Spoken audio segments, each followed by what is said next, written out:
Assalamualaikum warahmatullahi wabarakatuh. Dumateng Bapak saha Ibu ingkang kula hormati, rencang-rencang ingkang kula tresnani, nderek nepangaken bilih nami kula Diva Malika Andari lan kula Rizka Kasyatu Siva. Wonten ing video punika kita badhe ngaturaken video dokumenter kagem proyek PAT. Sumangga kita pirsani videonipun.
I would like to become my prescription, please.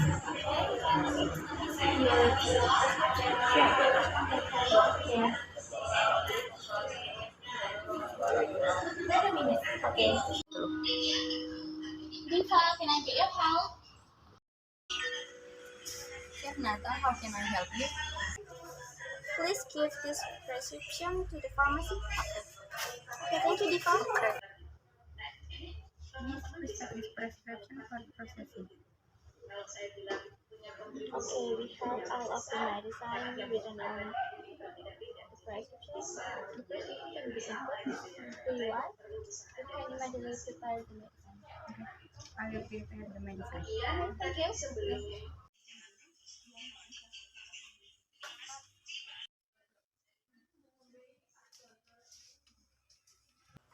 Diva, do you need my help? Yes, please make the labels while I prepare the medicine. Okay, Thank you, Chef Nata. it's my pleasure.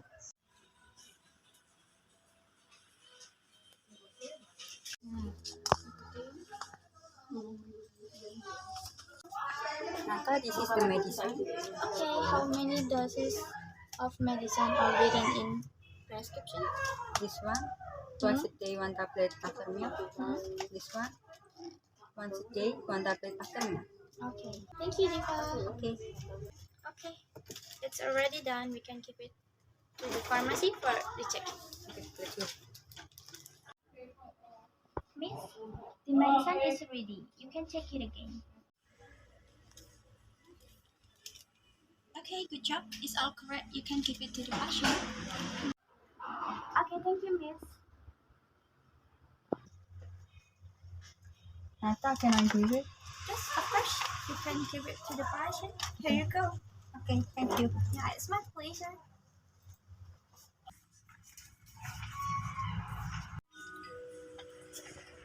Prescription by name Mr. Nanana.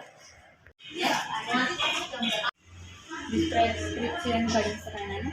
Is it correct with Mr. Nanana? It's me. You need to take this one. Once a day, one tablet after meal. And for this one, once a day, one tablet after meal. And you have to come back to pick up your next medicine on the day written on the control card. Is there anything else I can help you with? No, that's all. Thank you.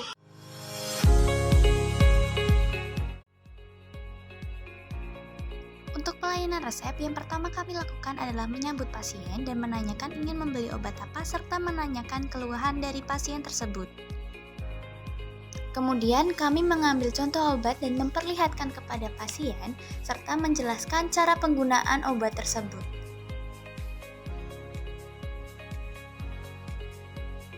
Jika penjelasan cukup jelas, maka kita konfirmasi harga kepada pasien.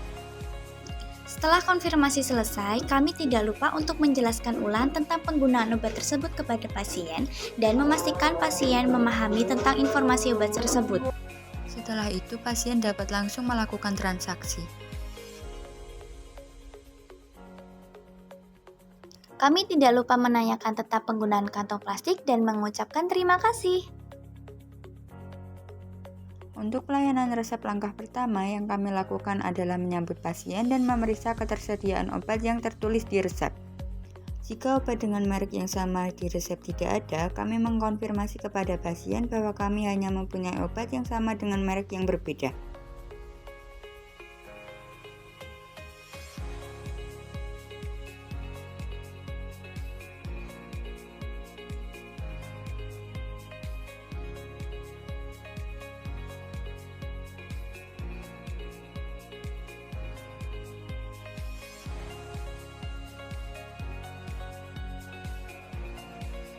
Jika pasien menyetujui, kami akan segera menginput resep untuk diproses. Kami juga menuliskan etiket di setiap obat yang akan diberikan kepada pasien.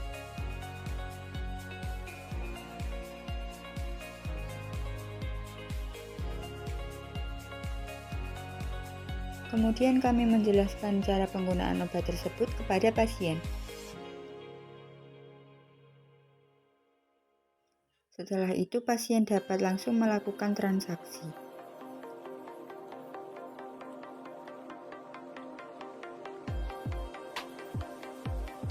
Kami juga tidak lupa mengucapkan kata terima kasih kepada pasien.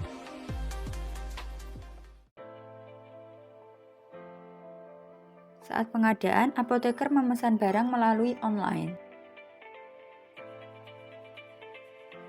Saat barang datang, distributor memeriksa ulang faktur dan barang. Kemudian kami membantu mencocokkan barang fisik dengan data yang ada di faktur.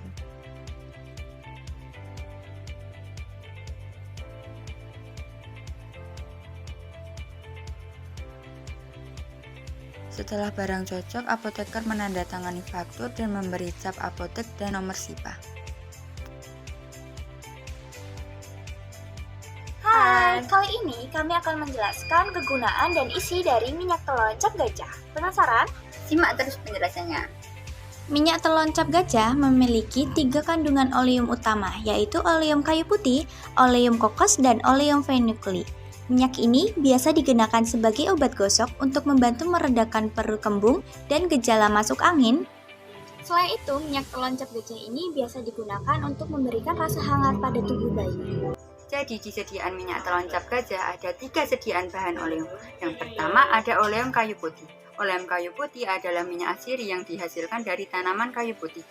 Minyak ini memiliki nama lain, minyak kayu putih, dan nama tanaman asal Melusia leucodendra dan familinya Myristicae.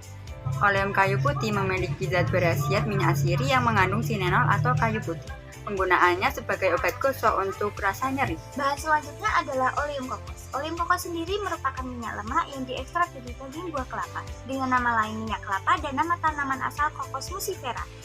Oleum kokos ini masuk ke dalam famili Palmae dan penggunaannya sebagai bahan campuran minyak atau pembuatan sabun serta sampo.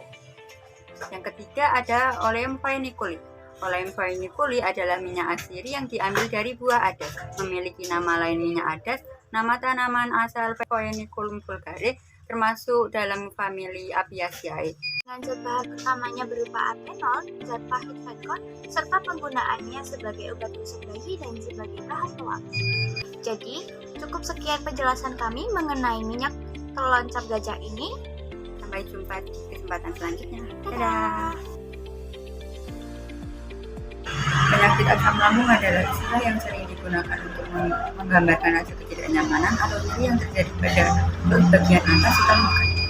Penyebabnya dapat terjadi karena berbagai hal, contohnya seperti luka pada lapisan dalam lambung, konsumsi minuman dan makanan yang bisa mengiritasi lambung, dan bisa juga dipicu karena stres, infeksi bakteri, atau efek samping penggunaan obat.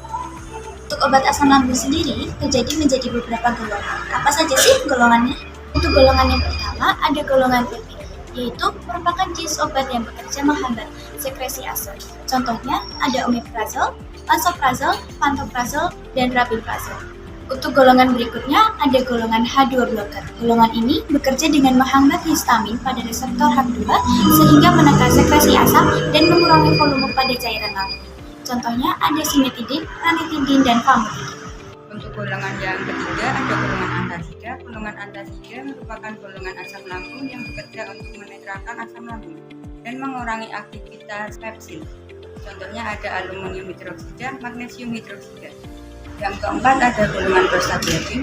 Golongan prostaglandin bekerja dengan menghambat sekresi asam serta mengurangi resiko cedera mukosa yang disebabkan oleh obat antiinflamasi non-steroid.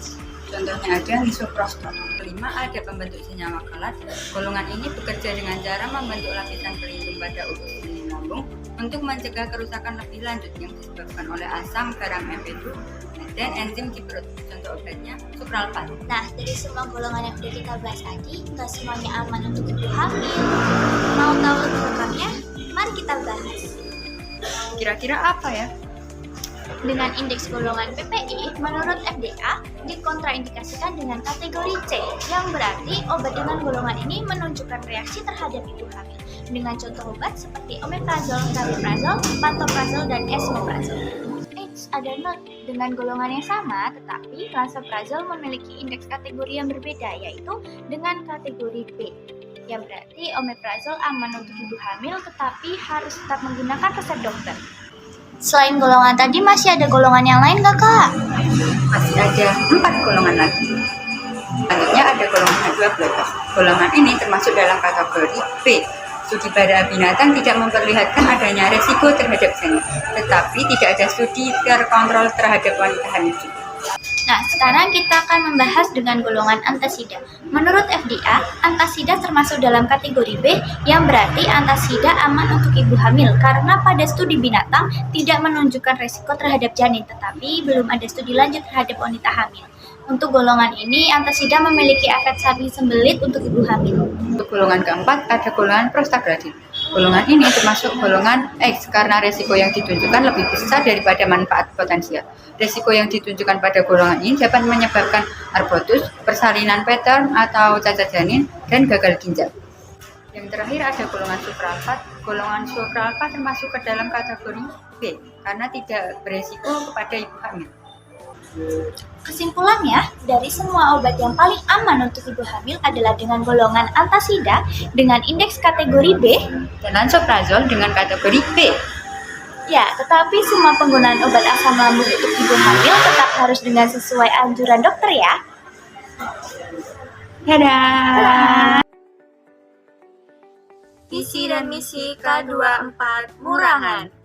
Visi menjadi merek nasional kebanggaan bangsa Indonesia yang menjadi berkat dan bermanfaat bagi masyarakat, karyawan-karyawati, dan pemilik. Kemudian menjadi merek nasional yang menjadi pemimpin besar bisnis apotek di negara Republik Indonesia. Untuk misi, K24 menyediakan pilihan obat yang komplit setiap saat dengan harga yang sama, pagi, siang, malam, dan hari libur. K24 juga menyediakan kualitas pelayanan prima, senantiasa mempelajari dan mengusahakan peningkatan kualitas pelayanan untuk memaksimalkan tingkat kepuasan para pelanggan dan penerima walaba.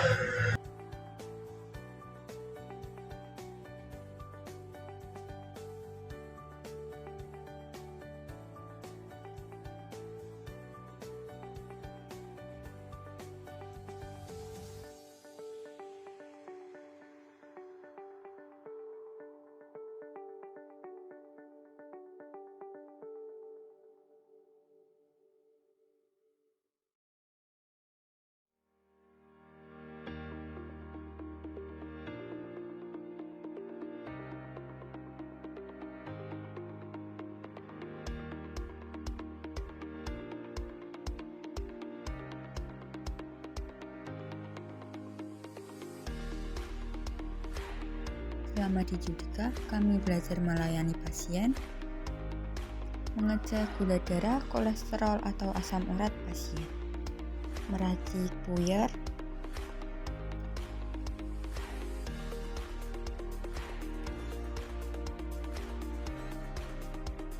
menata barang, dan membantu mengecek barang datang.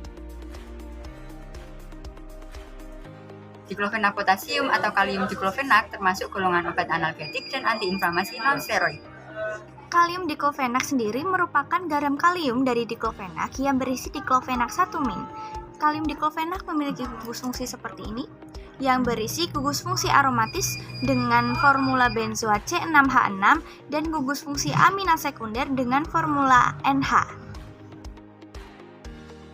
Halo semua, kami di sini akan mengedukasikan cara penggunaan urinal untuk wanita Dan cara penggunaan urinal untuk pria.